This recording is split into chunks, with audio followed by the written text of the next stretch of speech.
अस्सलामु अलैकुम। आज हम एक निहायत अहम हयातियाती अमल के बारे में बात करेंगे जिसे फोटोसिंथेसिस कहते हैं। फोटोसिंथेसिस वो अमल है जिसके जरिए सब्ज पौधे सूरज की रोशनी की मदद से अपनी खुराक खुद तैयार करते हैं। अगर ज़मीन पर पौधे ना हों तो ना हमें ऑक्सीजन मिले और ना खुराक, यानी हमारी ज़िंदगी बराह रास्त इस अमल से जुड़ी हुई है। लफ्ज़ फोटो का मतलब है रोशनी और सिंथेसिस का मतलब है बनाना या तैयार करना, यानी रोशनी की मदद से खुराक बनाना। ये अमल पौधों के पत्तों में मौजूद सब्ज मादा क्लोरोफिल की मौजूदगी में होता है। फोटोसिंथेसिस की वजह से हमें ऑक्सीजन मिलती है, खुराक की जंजीर कायम रहती है, माहौल में कार्बन डाइऑक्साइड कम होती है। इसीलिए फोटोसिंथेसिस को ज़मीन पर ज़िंदगी की बुनियाद कहा जाता है। अब हम फोटोसिंथेसिस के बुनियादी तसव्वुर के बारे पढ़ते हैं। फोटोसिंथेसिस पौधों के पत्तों में मौजूद छोटे ज़र्रात क्लोरोप्लास्ट में होता है। क्लोरोप्लास्ट में क्लोरोफिल मौजूद होता है जो सूरज की रोशनी जज़्ब करता है। इस अमल के लिए 3 बुनियादी चीज़ें ज़रूरी हैं: सूरज की रोशनी, पानी, कार्बन डाइऑक्साइड। पौधे जड़ों के जरिए ज़मीन से पानी जज़्ब करते हैं और पत्तों के जरिए हवा से कार्बन डाइऑक्साइड लेते हैं। सूरज की रोशनी की तवानाई को इस्तेमाल करते हुए पौधा इन दोनों चीज़ों को मिलाकर ग्लूकोज बनाता है। ग्लूकोज एक सादा शक्कर है जो पौधे की खुराक है। इस अमल के दौरान ऑक्सीजन खारिज होती है।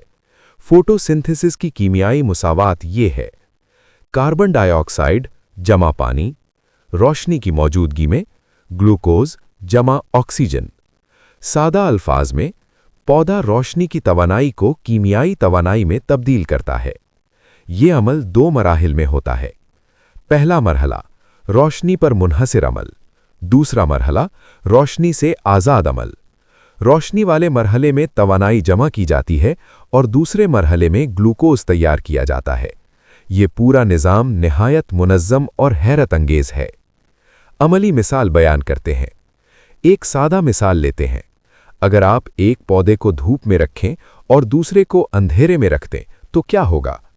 चंद दिन बाद आप देखेंगे कि धूप में रखा हुआ पौधा हरा भरा रहेगा, जबकि अंधेरे वाला कमज़ोर हो जाएगा, क्योंकि रोशनी के बगैर फोटोसिंथेसिस नहीं हो सकता।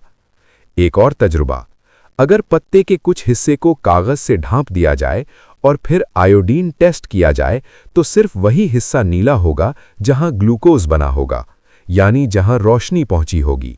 इससे साबित होता है कि फोटोसिंथेसिस के लिए रोशनी ज़रूरी है। अब जो हमने सीखा सुना उस बारे कुछ सवालात के जवाबात। सवाल नंबर 1: फोटोसिंथेसिस कहाँ होता है? जवाब: पौधों के पत्तों में मौजूद क्लोरोप्लास्ट में।